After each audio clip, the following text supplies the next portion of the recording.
keselamatan dan kesehatan kerja. Lambang ini mempunyai arti sebagai berikut. Yang pertama, tanda palang. Mempunyai arti bebas dari kecelakaan dan penyakit akibat kerja atau PAK. Lambang roda gigi mempunyai arti bekerja dengan kesegaran jasmani dan rohani. Warna hijau mempunyai arti selamat, sehat, dan sejahtera. Warna putih mempunyai arti bersih dan suci. Yang terakhir, 11 gerigi roda ini mempunyai arti 11 bab Undang-Undang Nomor 1 Tahun 1970 tentang keselamatan kerja. Penyebab kecelakaan diantaranya sebagai berikut. Yang pertama, penyebab dasar. Disebabkan oleh 1. Kurangnya prosedur atau aturan. 2. Kurangnya sarana. 3. Kurangnya kesadaran. 4. Kurangnya kepatuhan. Yang kedua, ada penyebab tidak langsung. Yang pertama ada faktor pekerjaan, dan yang kedua ada faktor pribadi. Kemudian yang ketiga, ada penyebab langsung, yaitu diantaranya 1. Tindakan tidak aman, dan yang kedua kondisi tidak aman. Yang terakhir ada kecelakaan kerja. Ini bisa disebabkan oleh kontak dengan bahaya, atau yang kedua kegagalan fungsi.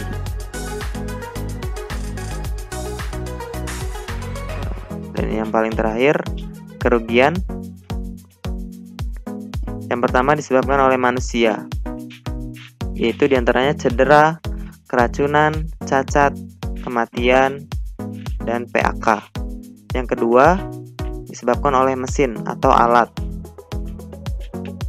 diantaranya kerusakan mesin atau alat, atau malfungsi. Yang ketiga ada material atau bahan. Ini biasanya disebabkan tercemar, rusak, atau produk gagal. Yang terakhir ada lingkungan. Lingkungan bisa tercemar atau rusak atau bencana alam. Budayakan 5R. Dalam K3 mempunyai budaya 5R, yaitu rajin, ringkas, rapi, resik, dan rawat.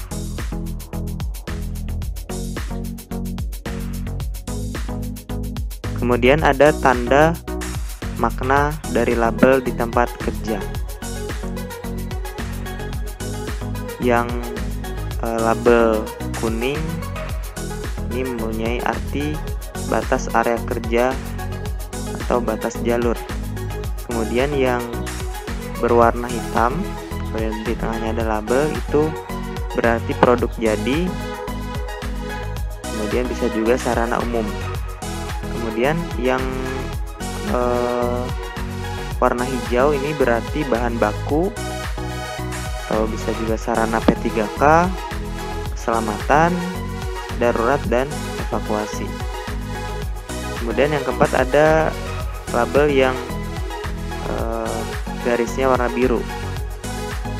Ini berarti barang menunggu diproses lebih lanjut atau VIP. Selanjutnya ada label yang berwarnakan oranye, ya, hampir kuning.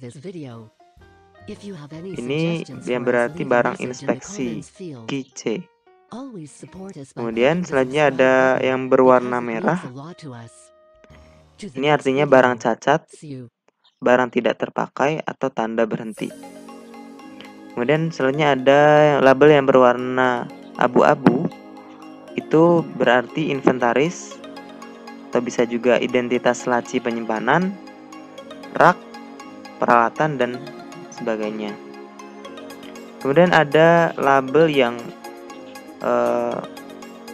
bergaris-garis hitam, garis hitam dan putih ini ya. Itu berarti area terbatas untuk kepentingan operasional. Kalau slashnya itu berwarna merah, itu berarti area terbatas untuk kepentingan keselamatan. Dan yang terakhir ada yang slashnya kuning dan hitam, ini berarti zona berbahaya. Kita bisa lihat contohnya. Contoh dokumentasi penerapan 5R di tempat kerja. Nah, jadi seperti ini yang sudah dijelaskan di awal tadi. Ini yang bergariskan kuning, kemudian ini yang slash merah dan putih, ini slash hitam dan putih, dan ini labelnya, dan ini digaris merah dan putih di samping-sampingnya. Selanjutnya makna rambu-rambu di tempat kerja. Kalau ada rambu-rambu seperti ini, itu berarti jangan dioperasikan atau jangan dipakai, jangan digunakan. Kemudian kalau ada rambu seperti ini berarti ada lalu lintas forklift.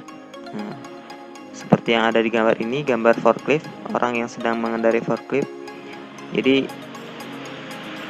peringatan untuk hati-hati karena sebagai lalu lintas forklift. Kemudian selanjutnya jika ada gambar seperti ini, seperti ada tumpukan yang kemudian jatuh ke bawah, ini berarti pastikan susunan barang rapi karena mungkin rentan jatuh. Selanjutnya ini ada gambar apar ya, dan kemudian di sampingnya ada gambar api. Itu menandakan tabung pemadam api. Biasanya menandakan bahwa di situ ada tabung pemadam api. Nah, selanjutnya di sini ada gambar orang ya, orang bertiga. Kemudian ada gambar panah yang menunjuk ke arah tengah sini.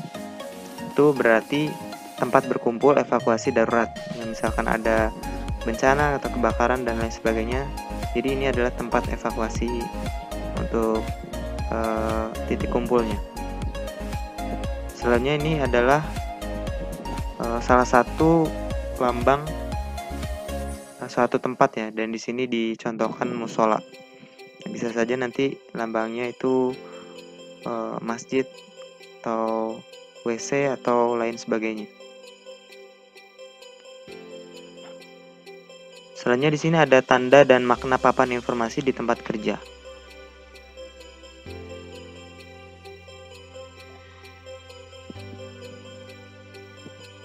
Oke, yang pertama, yang papan informasi yang berwarnakan biru ini berarti petunjuk K3 atau keselamatan kesehatan kerja. Kemudian yang berwarna biru ini, tadi yang berwarna hijau ya, yang berwarna hijau itu berarti petunjuk K3. Kalau yang berwarna biru seperti ini dan kemudian di bawahnya ada isi teks atau gambar, berarti ini informasi umum atau pengumuman. Kemudian yang berwarna kuning, kemudian tulisannya ini hitam, ini berarti informasi bahaya. Kemudian yang berwarna hitam dan tulisannya putih ini berarti pesan umum. Kemudian yang labelnya warna kuning dan tulisannya warna merah, ini berarti informasi fasilitas radioaktif.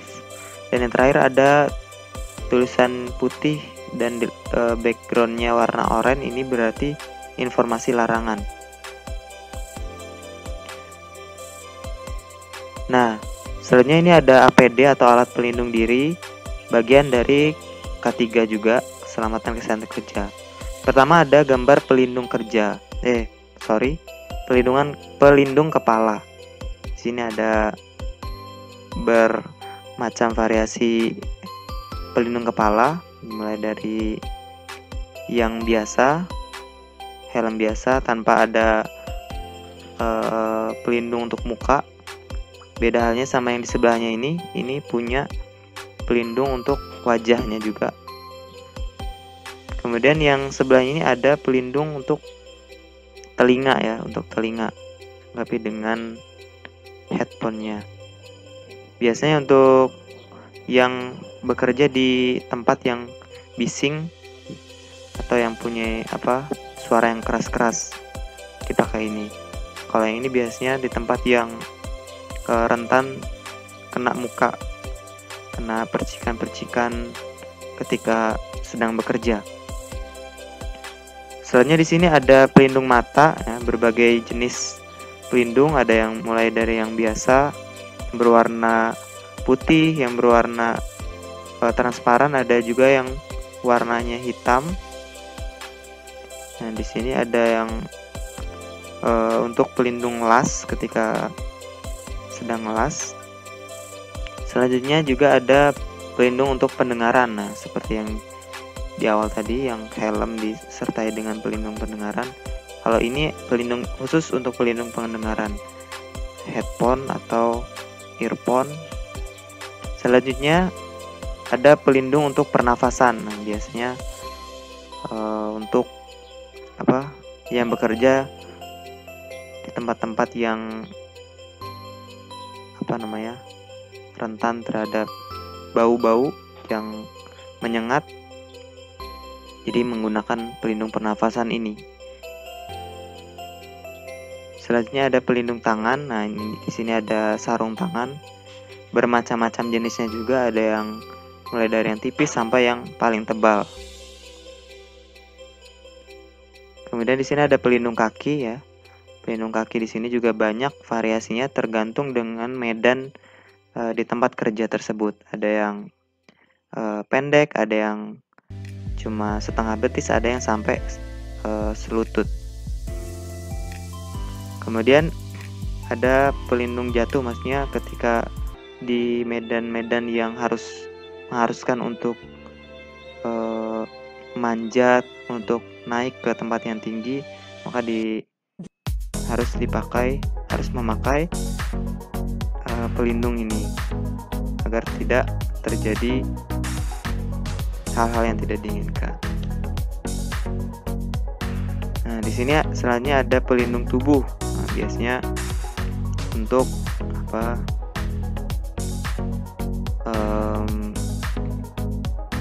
ketika nyemprot bahan-bahan yang berbahaya untuk tubuh, yang tidak bisa terkena langsung kena kulit, maka harus memakai baju seperti ini agar tidak langsung terkena. Selanjutnya ada pelampung. Nah, pelampung di sini biasanya untuk pelindung diri pada saat di medan yang dekat dengan air, atau bahkan di air, misalkan di perahu, untuk mengurangi resiko tenggelam. Kemudian di sini juga ada rompi nyala. Tujuannya adalah ketika kemungkinan terburuknya orang tersebut hilang ataupun terkubur dalam tanah, jadi ketika pencarian itu mudah didapat atau mudah ditemukan. Selanjutnya ada sabuk keselamatan. Nah, di sini agar kita tidak langsung terbentur dengan barang-barang yang ada di depan kita, jadi digunakanlah sabuk keselamatan ini.